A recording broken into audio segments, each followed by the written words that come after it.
Welcome to part 2.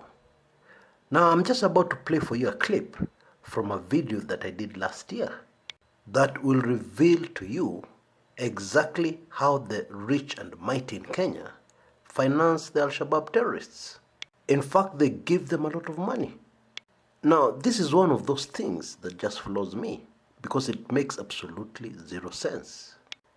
These rich and powerful people in Kenya, in a hurry to make a lot of money, and ready to take all kinds of risks and to do all kinds of things to make quick money, are giving money to terrorists.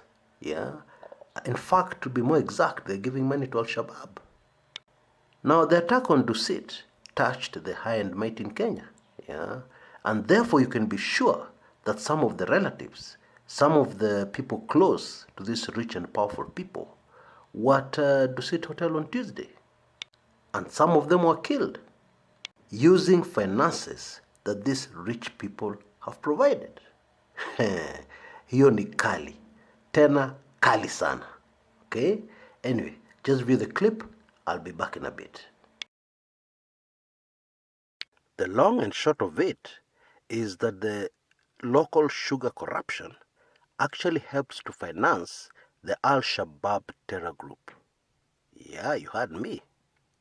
In other words, here we are, fighting terrorism, yes, with a lot of finances, with a lot of manpower, resources, etc., etc. And at the same time, we're actually financing that terrorism. What? But let us start this story at the beginning. In early 2011, I received information that I just brushed aside and wrote off as this is just impossible. It's not correct. I was very sure that somebody was trying to feed me wrong information, very wrong information, in order to mess up my credibility. What information am I talking about? I was told that the Kenya Defense Forces had invaded Somalia. I was told they were already on the ground fighting the al-Shabaab militants, pushing them back, making it even more difficult for them to launch attacks against Kenya. This information came from a very long-time reliable source, but I put it aside. I just said, where was Zimu? I just said, somebody must have turned this source against me. About 9 months later, it was made official. Operation Linda Inchi was made official. We were told that actually the KDF soldiers were in Somalia. And the way the news reports came out, they had just invaded the country. Of course I knew that they were there many months earlier. Okay, but that is a story for another day. The same source followed up with some information, which is very relevant to what we're saying here. They said the following. They said Kismayu was now a major port to import products into Kenya, evading inspection, evading any normal procedures in a port of entry. These products were just coming to the country. Chris, nakwambia hii ni biashara ya watu wakubwa. Watu wakubwa ndo wanatengeneza pesa kwa hii kitu. Now remember, this was in the era of the Grand Coalition government, with Kibaki as president. And that information I used, I published it in my raw notes at that time. This channel was not in existence. Now, not knowing the geography of Somalia very well, and not doing my due diligence, I confess, and trying to investigate the route exactly from Kismayu into Kenya, I failed to take note of a very important point, if this information was correct. For you to import anything from Kismayu, into Kenya, there's no way you're going to do it successfully without passing through some regions which are not controlled by the KDF. Regions which are in fact controlled by the al-Shabaab militants. So how on earth was it possible for trucks to drive through safely, in very dangerous territory, Kenyan trucks with Kenyan number plates, and you don't hear of mines, you don't hear of ambushes, and they drive very safely right into Kenya. How was that happening? And of course, as a businessman, you don't take stupid risks, You don't spend your money to import some valuable container and then pass it through some area infested with terrorists, knowing there's a high risk your truck will never arrive. That does not make sense. And to make matters worse, the route between Nairobi and Garissa, which is quite some distance from the border with Somalia, has never been safe. I know this for a fact from my political lecturer, who in the 80s told me that you could not take, a bus could not go from Nairobi to Garissa without a police escort.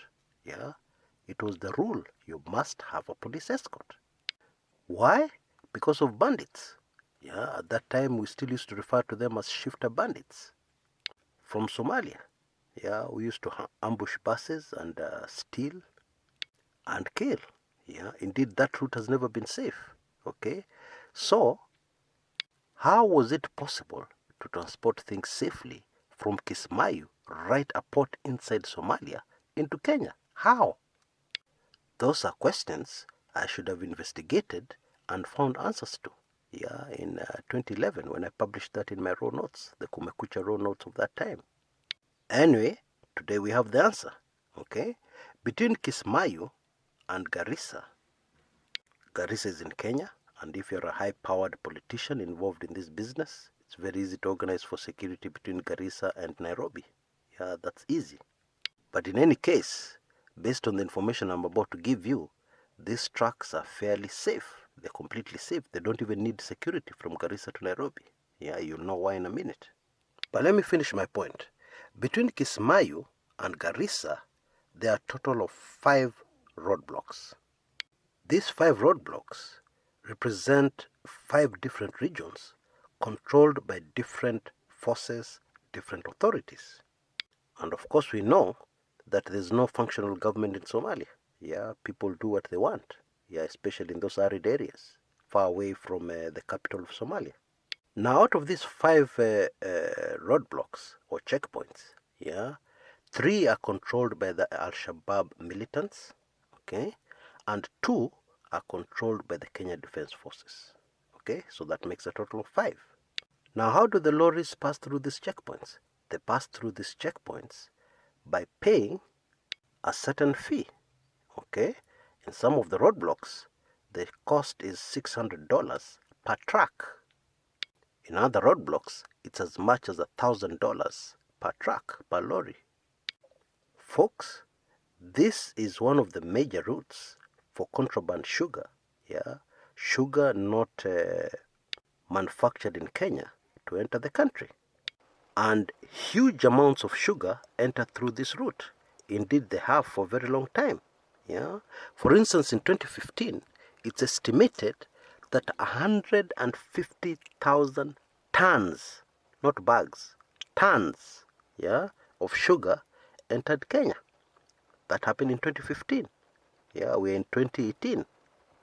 Of course, when this sugar arrives in Nairobi, it's repackaged as local sugar. Mumias, cabras, etc., etc. It's repackaged.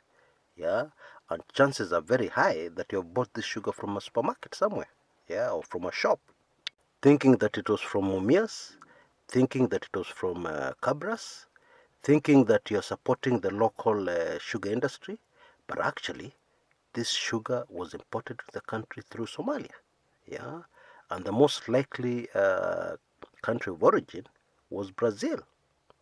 Now it is just mind-boggling, that somebody can import, somebody in Kenya, somebody very well connected, part of the sugar cartels, can import sugar into Kenya through Somalia, and it passes 5 roadblocks, 3 of them controlled by terrorists, and lands on your table.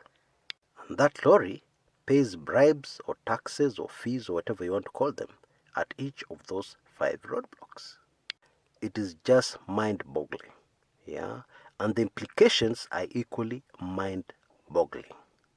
And this information is absolutely reliable. We can even say confirmed, because it comes from a think tank based in Denmark. To be more specific, Professor Jacob Rasmussen, who is a professor at the University of Roskilde. I hope I've pronounced that correct. In Denmark. Obviously, this kind of research would need huge amounts of money. huge amounts of money. So it was financed. And it's also the kind of investigative report that's extremely dangerous, yeah, especially for locals to carry it out and finance it and everything, yeah, because of course these people must have used locals in the investigation, but the whole thing was instigated and financed in Europe. That makes it much more reliable. That is a very sad thing to say as a patriotic Kenyan, but I'm afraid it's the truth. Now it is estimated that the bribes or taxes, whatever you want to call them, that are made at these checkpoints or these roadblocks amount to, wait for this one, 400 million US dollars per year. That is slightly over 40 billion Kenya shillings per year. And at least 3 out of 5, 3/5 of this amount of money, or 60%, goes to al-Shabaab terrorists.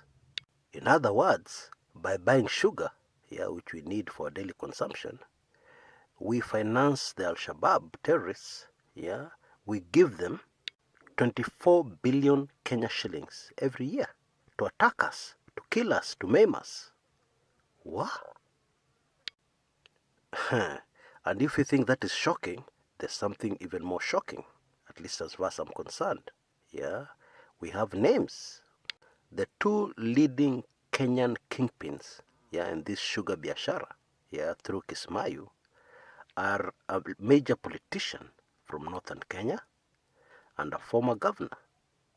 That's according to this report from the Danish think tank, yeah, which, by all intents and purposes, and you can take it from me, is highly reliable because they talk to people at the forefront, yeah, people, at the heart of this terrible business, yeah, truck drivers, etc., etc. Folks, Afro cinema continues, but now it has turned into a totally horror movie. Yeah, it is horror, sheer horror. And many people, like myself, do not enjoy horror movies. So I'll pass on the popcorn this time. Wah, wah, wah. Now to me, this is just mind-boggling.